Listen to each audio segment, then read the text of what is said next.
Hey family, how's it going? So I'm back with another fitness video for you all. Did I say all? All. So today I want to talk about something which is going to interest you. Obviously, I talk about that in almost every video of mine. Hopefully that interests you. So what am I talking about today? So I get tons and tons of queries from you on forearms, asking me, Tarun, how do we develop forearms? What are the best ways to develop forearms? My bicep size is good, but my forearms are a lot weaker.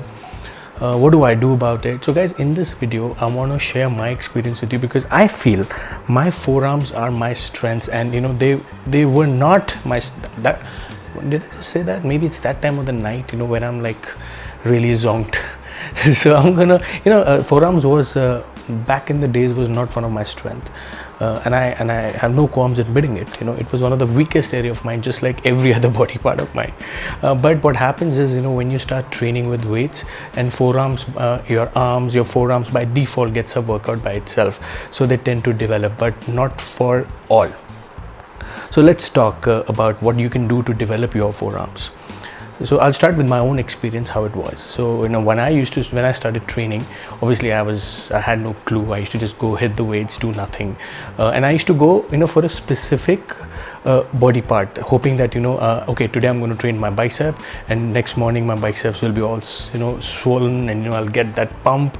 So the next day I'll train up my tricep, my tricep will be all pumped again. But that doesn't happen because it's a consistent effort. Similarly for my forearms too. So what happened was, obviously my body wasn't responding, my body wasn't growing, but even my forearms for that matter, they weren't. Plus I was also a squash player, and as a squash player, your forearms, or a tennis player, any racket sport for that matter, your forearms need to be really strong, because there's a movement of wrist, which is very, very important there. So by default I was doing wrist curls, so my forearms got a workout any which ways. But as I move along, as I started training with weights, I realized that my forearms were also lagging behind compared to my bicep, because I'm an endomorph, and endomorphs are usually big, they have big bones. Plus, if your forearms look smaller, it gives an illusion as if, your arms are smaller. So I realized that very quickly. So I started working on my forearms. So similarly, I would tell all you guys, if your biceps is a tough part for you to grow, if your tricep is a tough part for you to grow, maybe you want to develop your forearms. Now the question remains, what do you do for forearms, and how often should you train forearms? My suggestion to you is something that worked for me.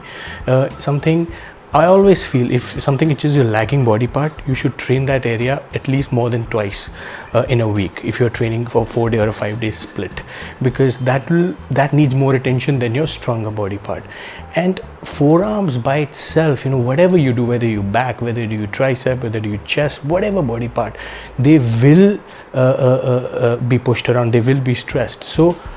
But they also need a specific workout. So what that workout should be for you. So one day when you do your arms, you should not do your forearms. Probably the next day when you do your legs, legs you can actually do this workout, which is specifically focusing on your forearms. Now with forearms, what can you do? So my favorite is obviously wrist curls. Wrist curl is something, it's a standard, just do 4 sets of this, but ensure you go heavy. But guys, remember, whenever you do wrist exercises, it's very, very important, forearms or wrist, it's very, very important for you to be very careful with what you're doing. It's a backbone of whatever we do with weights. If you injure your wrist, because I've seen a lot of people injuring it for a simple fact, they try to lift heavy, even though, like, especially it happens with bicep, people tend to lift with their forearms, which is not a good thing to do, because if your forearms get injured, if you tend to twist your wrist, you're pretty much stuck and you can't do anything.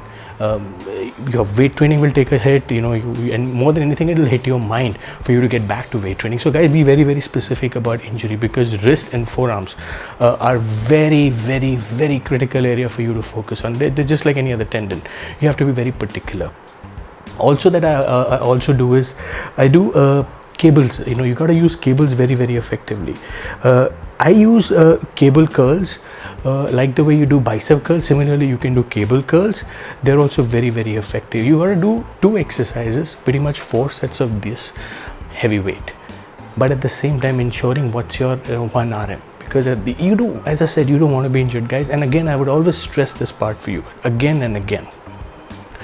that there will be certain body parts which will not grow, and forearms for some people may not be their strength. For all you know that you keep trying doing forearms but they refuse to grow. But if you see that scenario, then just cut down on that particular workout, because maybe chances are you're overtraining that area, and forearm is one area which obviously gets a workout by itself. Similarly, if I were to reverse the scenario, we walk, but if you see calves, is 90% of the guys have weaker calves. Now the scientific logic says that we walk around all day, it should be more muscular than any other body part, but it's not, because it's genetically we're built like that. Similarly, your forearms, you move your arms every day, technically they should be very strong, but they're very skinny because you're not giving them any room to grow. So it's very important for you to rest adequately. It's very important for you to not to train that area or probably overtrain that area if they're not growing. Then you maybe have to just probably give it some rest or take them some time off, or just don't do forearms at all and then start doing it again after 2 weeks for you to get some results out of forearms. Guys, remember, if your forearms look good, your arms will look good.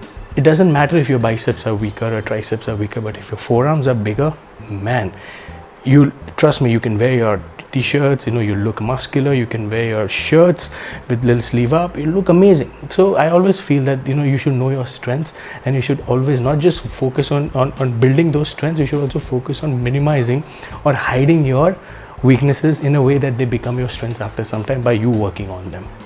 So I hope this message gets into your head loud and clear. Any one of you have any questions around this, I would urge you to go on my discussion forum, which is tarungillfitness.com/discussion. I'm pretty active there. Or not, you can also reach out to me on my Instagram, Facebook, or YouTube, and I'll be very happy to ask you, and I'll be very happy to answer all your forearm queries. So until we meet again, peace.